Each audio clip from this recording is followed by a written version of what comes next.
wabarakatuh. Kami dari kelompok 1 ingin menjelaskan tentang materi biosolar B30. Pertama-tama perkenalkan saya Felix Akambat. Saya Alexander Sunarini, absen pertama. Saya Alexander Kurumi, absen kedua.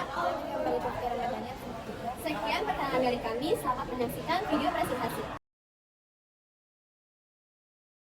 Biosolar B30 merupakan hasil pencampuran solar dengan minyak nabati yang berasal dari minyak kelapa sawit atau crude palm oil (CPO).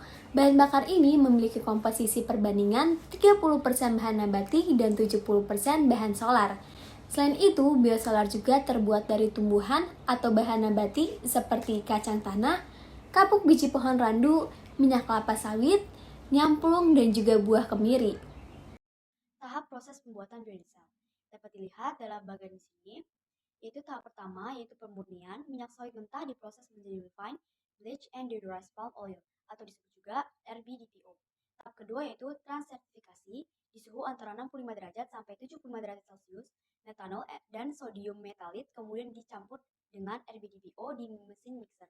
Hasil campuran tersebut kemudian didiamkan selama 1-2 jam hingga endapan paint dan gliserin terpisah dengan sendirinya. Tahap ketiga yaitu pencucian. Tim kemudian melewati proses pencucian untuk menghilangkan berbagai senyawa yang dapat mempengaruhi kualitas. Tahap keempat, pengeringan. Komponen air dikeringkan dengan cara pemanasan pada suhu 130 derajat Celcius selama 10 menit. Tahap kelima, proses filtrasi atau proses penyaringan mekanik untuk menghilangkan partikel atau molekul kotor sehingga menghasilkan produk akhir dengan kualitas yang luar biasa.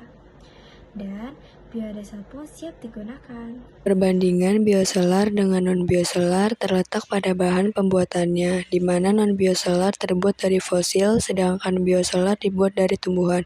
Selain itu, terdapat perbedaan energi, perbandingan 11% bisa dipastikan bahwa kandungan energi dalam solar lebih banyak, kadar sulfur, dan kekuatan proses oksidasi. Biodiesel B30 diantaranya, pembakaran biodiesel 75% lebih bersih daripada solar. Emisi karbon dioksida biodiesel relatif rendah sekitar 78% lebih rendah dari solar. Biodiesel memiliki sifat pelarut atau pelunas, sehingga bisa turut membersihkan bagian-bagian mesin diesel dari berbagai kotoran. Solar biasa diantaranya, solar termasuk bahan bakar fosil yang menyusun polusi udara dan berbagai masalah kesehatan. Solar tidak memiliki sifat pelumasan pada mesin. Solar memiliki angka cedera lebih rendah dibandingkan biodiesel sehingga kurang efisien.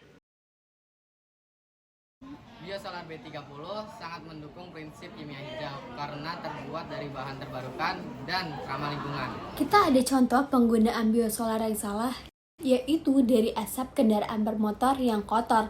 Dan solusinya kita dapat mulai menggunakan bahan bakar jenis biosolar B30. Oke, selanjutnya mari kita beralih ke jenis-jenis dari biosolar.